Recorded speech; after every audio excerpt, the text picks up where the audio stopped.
The most powerful species in the known universe has weaknesses. Here are every confirmed one, ranked from least to most capable of bringing them down. Let's break this down. Youth and developmental age. The franchise establishes early that Viltrumite power is not simply a fixed biological constant. It is a developmental outcome expressed progressively across a lifespan measured in thousands of years rather than decades. The fiction horizon, Viltrumite weaknesses analysis, and the Image Comics fandom. Viltrumite documentation both confirm the same principle. Young Viltrumites are categorically weaker than their adult counterparts, their powers growing as they age, with the specific Viltrumite biological property that the older the individual becomes, the slower they age and the stronger they grow. Mark Grayson's entire early career vulnerability is a direct expression of this. A half-Viltrumite teenager whose power ceiling was documented as eventually reaching or potentially exceeding Omni-Man's, but who spent multiple seasons operating well below that ceiling because he hadn't reached it yet. The CBR Invincible Weaknesses article and the Screen Rant Viltrumite Weakness Breakdown both note the strategic implication. A Viltrumite encountered in youth is encountering them at their most manageable, and the time travel scenario the Screen Rant analysis raises, going back to eliminate a Viltrumite before they reach their prime, is the logical extension of this vulnerability. The problem is the time frame. A Viltrumite reaches peak capability over centuries, which means the developmental window during which they are meaningfully weaker than their adult form is still a window that requires confronting an extremely dangerous being. It is the franchise's least exploitable weakness because it corrects itself automatically over time. But if a temporary vulnerability that every Viltrumite eventually outgrows ranks 10th, wait until you learn about the one that doesn't live in their biology at all. Emotional attachment. The Viltrum Empire's ideological framework specifically prohibits it. Love, attachment, and the kind of sustained relationship with non-Viltrumites that produces genuine emotional investment are considered operational liabilities, impediments to the mission, clarity that effective planetary conquest requires. The movie web Invincible Weaknesses Analysis and the Fiction Horizon Viltrumite Breakdown both document the franchise's most thorough demonstration of this vulnerability. Omni-Man spent 22 years on Earth executing the Viltrumite infiltration protocol, and was unable to complete it because his attachment to Debbie and Mark had become functionally inseparable from his sense of self. He nearly beat his son to death trying to force a departure and stopped because he couldn't. The CBR Weaknesses article documents a more devastating expression of the same vulnerability at the series' conclusion. Omni-Man's heart, damaged in his final battle, could not heal because he had told it not to, in the specific sense that the emotional damage of the war had made the biological repair mechanism that should have saved him insufficient against the accumulated weight of everything attachment had cost him. The surviving Viltrumites sent to Earth after the war developed the same attachments to their human partners that the Empire's ideology had spent millennia trying to prevent. The weakness is not dramatic in the moment. No Viltrumite collapses the instant they feel something.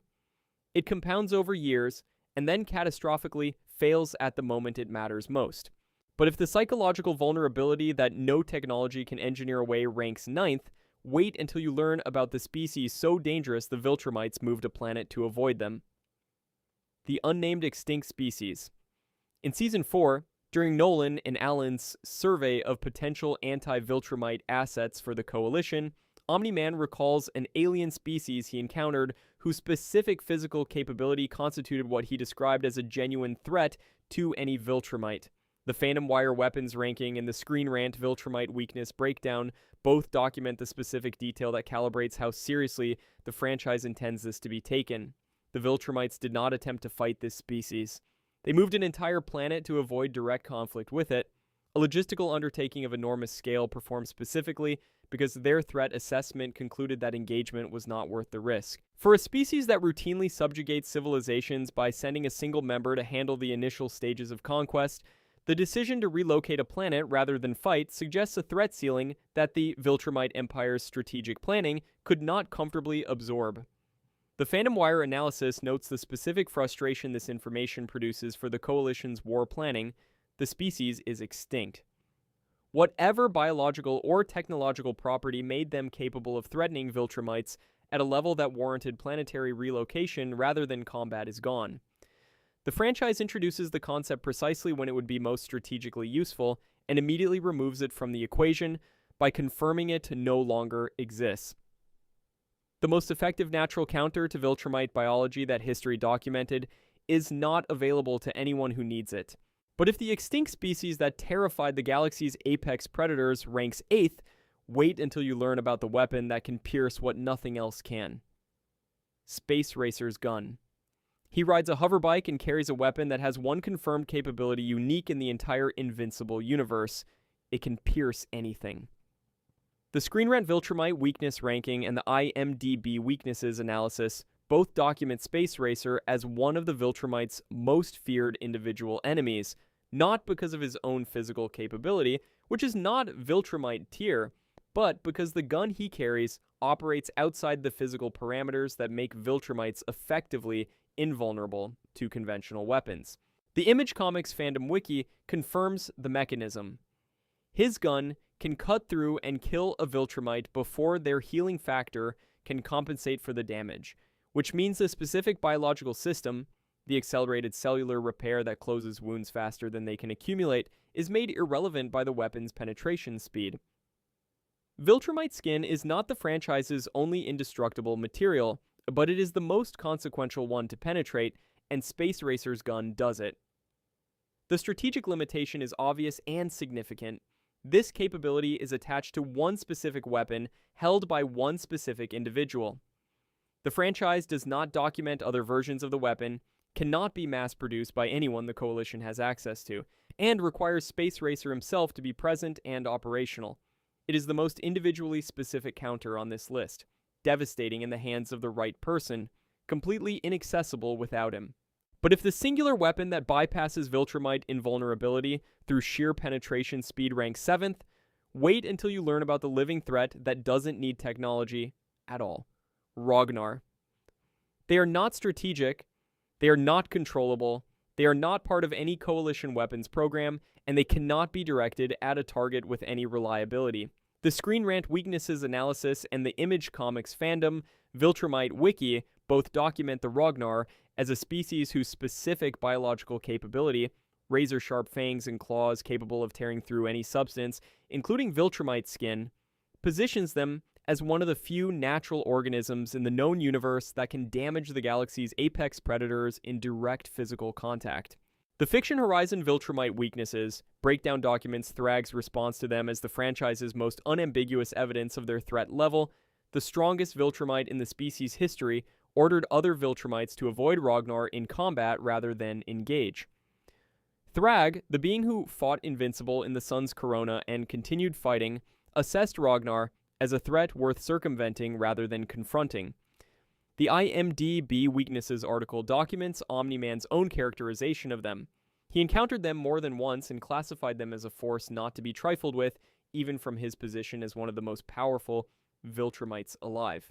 The specific irony that they appear early in the franchise as Mark's training targets, beings his father uses to calibrate his developing abilities, and are simultaneously documented as creatures that the most powerful members of the species prefer to avoid rather than fight, gives them a tonal duality the franchise deploys deliberately. They are dangerous and unweaponizable, which makes them a curiosity rather than a strategy. But if savage, uncontrollable predators that even Thragg avoids rank 6th, wait until you learn about the weapon that turns Viltrumite's strength against itself. Robots, Resonance, Drones. He understood something that every other fighter who had faced a Viltrumite had missed. If the damage a Viltrumite takes is proportional to the force they deliver, then the correct response to fighting a Viltrumite is not to match their power, but to become a surface that converts their power into pain. The Image Comics fandom Viltrumite wiki and the CBR weaknesses analysis both document the specific engineering solution Robot developed after discovering that a particular metal alloy could be fashioned into armor at angles that produced a specific high-pitch resonance frequency upon impact. The drones he built from this material were not weapons in the conventional sense. They were acoustic instruments shaped like combat units, designed so that every strike of Viltrumite landed on them produced a harmonic frequency that exploited the inner ear vulnerability the franchise had already established. His explanation, delivered during the confrontation with Invincible, the harder you hit, the more it will hurt you. The Fiction Horizon Weaknesses Breakdown and the CBR analysis both identify this as the most tactically sophisticated counter to Viltrumite biology ever engineered. Not a weapon that requires matching their power level, not a biological agent that requires delivery to an immune system, but a physical system that uses the Viltrumites' own capabilities as the mechanism of their incapacitation. It requires the right material, the right geometry, and the specific knowledge of how Viltrumite inner ear sensitivity interacts with resonance frequencies. Robot had all three. But if the most elegant technological counter to Viltrumite invulnerability ranks 5th, wait until you learn about what happens when you take them to a star. Extreme heat and stellar plasma. They can survive the surface of the sun briefly. The franchise demonstrates this in Mark's final battle with Thragg, a fight that Mark deliberately extended into the solar corona, specifically because he understood that prolonged exposure to stellar plasma does something to Viltrumite biology that short exposure does not. The Image Comics fandom, Viltrumite Wiki, and the Fiction Horizon Weaknesses analysis both document the specific mechanism. Intense heat breaks down the healing factor. Not immediately, not catastrophically with brief contact, but progressively. The longer a Viltrumite is submerged in temperatures measured in the tens of thousands of degrees, the more their cellular repair mechanism is degraded until they are fighting with wounds that are not closing at the speed they should be. The Phantom Wire weapons ranking documents the strategic consequence. Thragg, after extended exposure in the sun's corona, was fighting Mark on closer to equal terms than the pre-sun power gap would have suggested. The strongest Viltrumite alive was meaningfully compromised by heat, not stopped, not killed immediately, but brought into a range where Mark's Viltrumite level capability could produce a decisive outcome in an engagement that would otherwise have been one-sided. The Screen Rant Viltrumite analysis confirms the lethal upper limit. Extended baths in the hot plasma of a star can kill even the most powerful Viltrumites if the exposure is sufficient and sustained. The logistical challenge is obvious. Getting a Viltrumite to a star and keeping them there long enough for the degradation to accumulate requires fighting someone who can fly between stars under their own power. But if the weakness that requires a star to exploit ranks 4th, wait until you learn about the plant that removes the need for one. The Klaxus plant. The Viltrumites tried to erase it from the universe. This specific detail, documented in the MovieWeb Weaknesses analysis and the CBR Klaxus plant coverage, is the franchise's clearest signal of how seriously the plant's threat is assessed by the species it targets.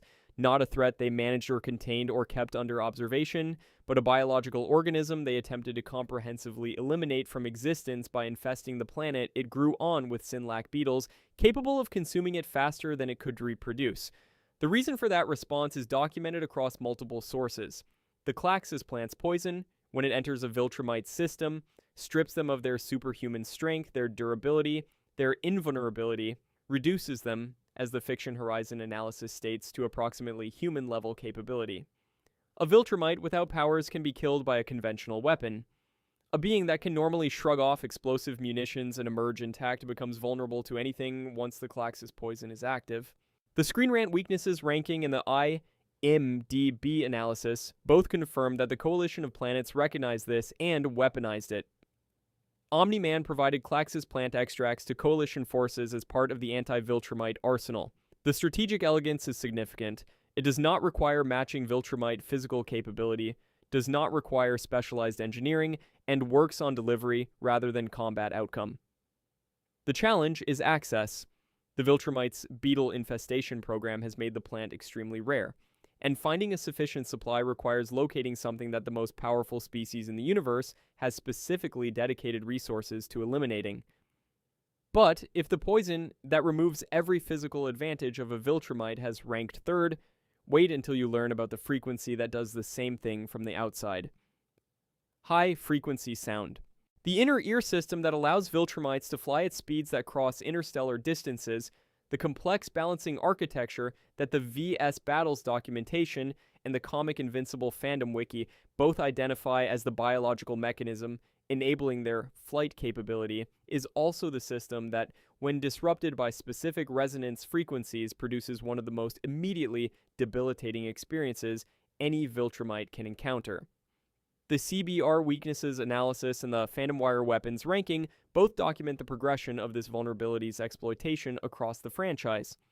Cecil Stedman discovered that a sonic pulse delivered through a device placed near the eardrum could incapacitate a Viltrumite, with death as the outcome of prolonged exposure. Mark experienced it directly through a GDA earpiece that was weaponized against him. Robot then took the fundamental principle and developed it further. The Resonance drone architecture that converts Viltrumite striking force into harmonic frequency is an application of the same vulnerability, scaled to a different delivery mechanism.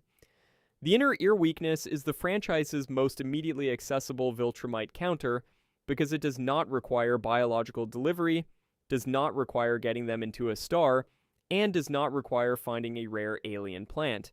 It requires the correct frequency and a mechanism capable of generating it at sufficient proximity. Cecil built the device with existing technology. The Fiction Horizon analysis notes that the sensitivity is a direct consequence of the same evolutionary development that produced their flight. Thousands of years of adaptation to moving through 3 dimensions at hypersonic speeds created an equilibrium system precise enough that the right frequency disrupts it completely.